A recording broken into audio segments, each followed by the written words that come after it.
Oke guys, jadi hari ini video baru ini aku akan menjawab 6 soal pengantar informatika, yaitu soal UAS ya, atau disebut dengan ulangan akhir semester ya. Jadi video kali ini aku akan menjawab 6 ya. Jadi sebelum mulai video ini, kalian sebaiknya like, share, dan subscribe dulu video kali ini ya. Oke, pertanyaan pertama yaitu adalah apakah pengertian teknologi informasi tersebut juga peranan teknologi informasi dalam kehidupan kita sehari-hari ya. Teknologi informasi atau dengan TI adalah seluruh bentuk teknologi yang digunakan untuk menciptakan, mengubah, menyimpan, dan menggunakan informasi dalam kehidupan kita ya, terus dalam kehidupan segala bentuk ya.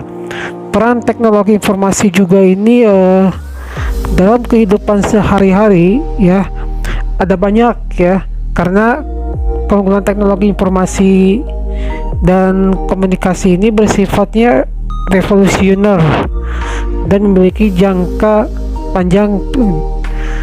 Peran dan manfaatnya juga berdampak pada hampir setiap aspek kehidupan kita ya, mulai dari bekerja, belajar, bersosialisasi, hingga bermain.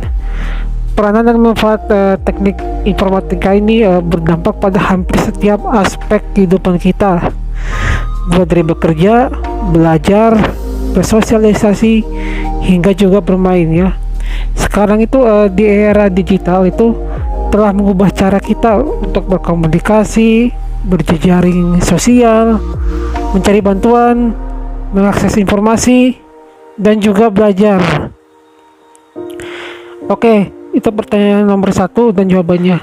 Yang kedua yaitu adalah jelaskan tugas OS di dalam sebuah OS komputer secara umum dan juga terbagi menjadi beberapa bagian katanya ya. Oke, itu pertanyaan nomor 2. Sistem operasi ini juga bertugas untuk mengelola seluruh perangkat lunak ya, baik perangkat keras maupun komputer ya. Pada suatu waktu Anda menjalankan beberapa perangkat lunak sekaligus komputer Anda, dan dengan demikian ya beberapa perangkat lunak tersebut itu memerlukan yang namanya akses ke CPU, memori, dan media penyimpanan ya. Sistem operasi ini juga mengatur proses-proses tersebut untuk memastikan setiap perangkat lunak itu berjalan dengan normal. Dan ada beberapa yang namanya OS itu yang namanya, yang pertama yaitu adalah mekanisme boot, yaitu meletakkan kernel ke dalam memori ya. Kernel yaitu inti dari sebuah sistem operasi. Yang kedua adalah command interpreter atau shell yang bertugas untuk membaca input dari pengguna. Kernel yaitu inti dari sebuah sistem operasi. Command interpreter atau shell yang bertugasnya yaitu membaca input dari pengguna. Driver untuk berkomunikasi dengan hardware dan mengontrolnya. Itu jawaban nomor 2. Sekarang aku akan menjawab nomor 3 ya. Sebagai komputer dari generasi pertama hingga keempat sama fungsinya ya. Oke, yang pertama yaitu adalah komputer generasi pertama, yaitu memiliki ukuran yang bahkan bisa memenuhi satu ruangan kamar ya. Nanti akan kasih contoh di gambarnya. Bahkan saat itu fungsinya pun masih sederhana dan juga pengoperasiannya yang sangat sangat rumit banget ya jika dibandingkan dengan yang komputer generasi yang sekarang ini. Sekarang kan lebih kecil, simple, enak lagi ya, rumah kayak lemari itu. Pasti di antara kita penasaran apakah komputer pertama generasi pertama ini memiliki fungsi? Ya tentu juga. Ya fungsi pertama itu dulunya itu digunakan untuk kepentingan perang dulu masanya ya. Membuat desain alat bantu perang, memecahkan kode rahasia, dan yang paling penting juga ditemukan namanya RAM. Itu adalah komputer generasi pertama. Oke. Yang kedua yaitu adalah komputer generasi yang kedua ini merupakan komputer yang sepenuhnya menggunakan yang namanya transistor ya. Mereka juga memiliki komponen-komponen yang dapat diasosiasikan dengan komputer pada saat itu, yaitu untuk mencetak, penyimpanan itu pakai apa namanya disket ya, memori komputer, sistem operasi, dan juga program komputer ya. Fungsi komputer generasi kedua ini dapat digunakan untuk mencetak faktur pembelian, menjalankan desain, menghitung daftar gaji, dan lain-lain sebagainya. Kata sama kayak gitu.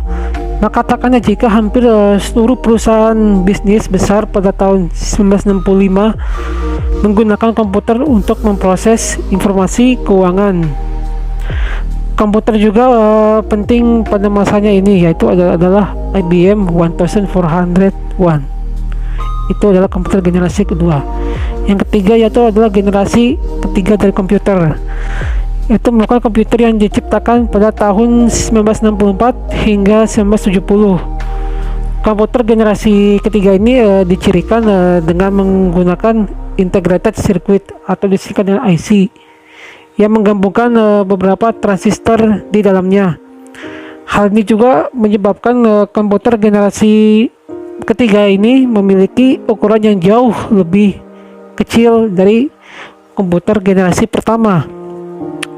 Fungsinya dari generasi ketiga ini adalah penggunaan sistem operasi ya, atau disebut dengan operating system atau singkat dengan OS, yang memungkinkan mesin untuk menjalankan berbagai program yang sangat berbeda.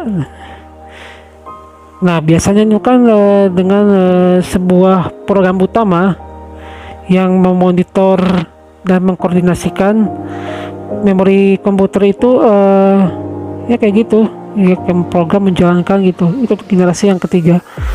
Sekarang yang terakhir itu yang generasi 4 yang sekarang ini ya, atau disebut dengan namanya komputer microprocessor, dibuat untuk menyempurnakan sebuah generasi sebelumnya ya.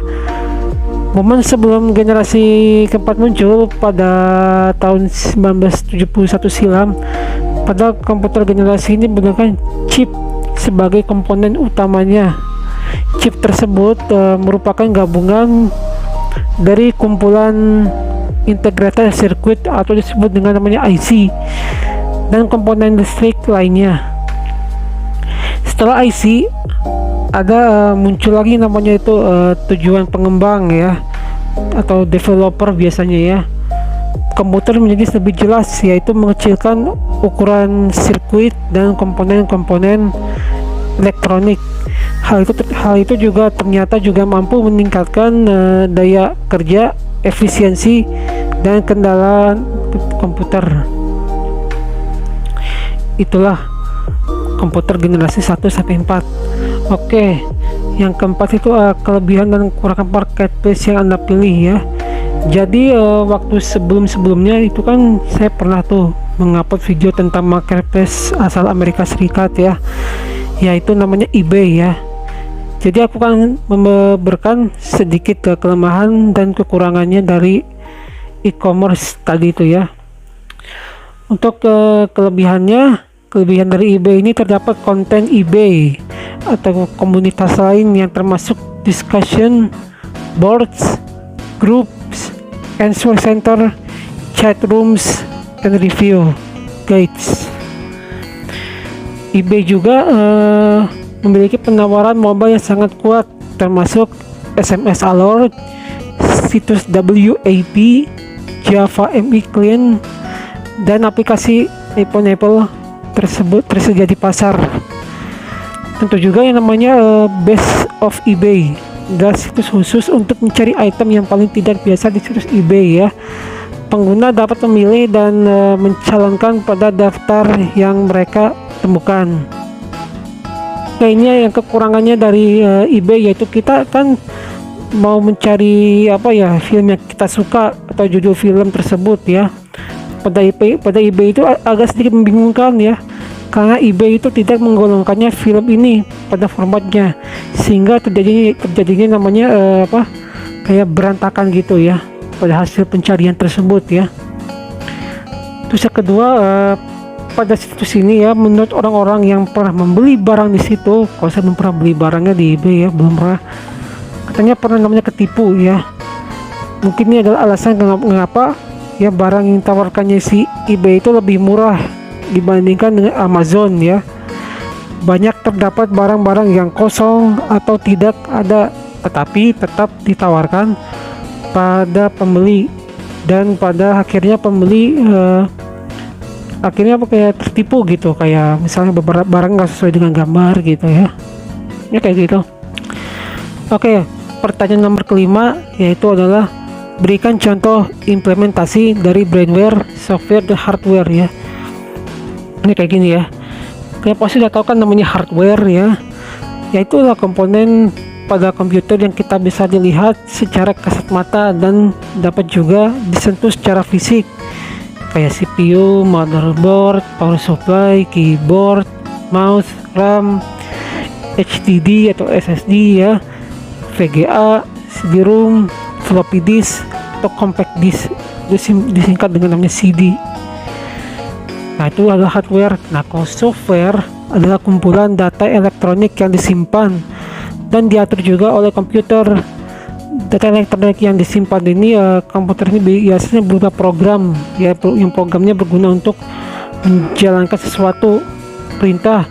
Ada jenis software ya, bukannya macam-macam software, ada dua jenis ya.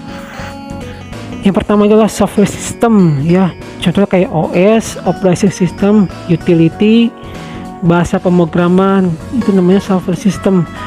Kalau software application itu ada namanya multimedia, pengolah angka, pengolah kata ya, contohnya itu kayak Microsoft Word, pengolah data atau database, antivirus, hingga terakhir itu pendidikan. Brainware ya, kalau brainware pasti kalian tahu lah. Brainware adalah komponen yang penting loh. Sebenarnya brainware itu adalah sebutan untuk manusia yang memakainya ya, kita gitu, kayak apa gitu, kayak programmer, administrator, operator ya, itu tuh namanya brainware. Oke, itu adalah jawaban nomor kelima. Sekarang yang terakhir yaitu adalah alasannya ya, saya itu ingin menjadi programmer ya. Alasannya yang pertama, jadi programmer itu adalah prospek kerja. Nah, biasanya rata-rata menjadi programmer itu kan kerjanya di perusahaan-perusahaan besar ya, misalnya ini kayak Google, Apple, Tesla, atau Facebook. Misalkan jadi Meta, itu bisa jadi membuat, kerja programmer bisa jadi buat usaha, yaitu membuat aplikasi, yang buat bisnis juga bisa. Alasan kedua yaitu adalah bisa meningkatkan saya untuk kreativitas dan juga meningkatkan saya sebagai skill juga. Sebagaimana diketahui itu menjadi programmer tuh harus memiliki kemampuan logika. Nah, ini saya suka banget nih ya. Pasalnya ada sebuah alur yang namanya logaritma yang harus diketahui, yaitu seorang pencipta program ya. Pada saat menginput bahasa pemrograman atau coding, tentunya semua harus dilakukan dengan tepat dan juga semakin mengasah kemampuan di bidang ini juga, maka kemampuan problem solvernya pun juga bisa kian meningkat ya, membuat kamu akan membuat kita itu ya menjadi sosok yang melek terhadap yang namanya teknologi. Nah, itu saya tertarik banget nih yang namanya teknologi. Kan dulu kan saya perkenal komputer itu kelas berapa, kelas 3 atau 4 TK kalau nggak salah mas.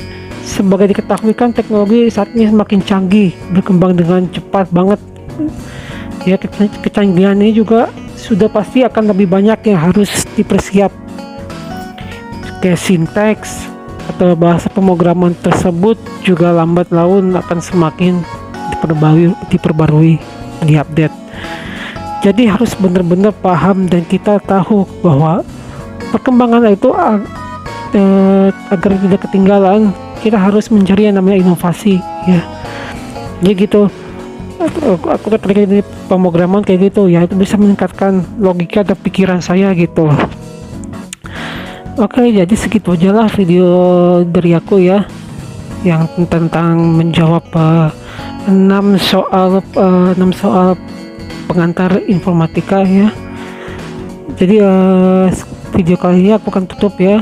Ini mohon maaf banget bila ada kesalahan-kesalahan dari saya ya. Saya akan tutup hari ini.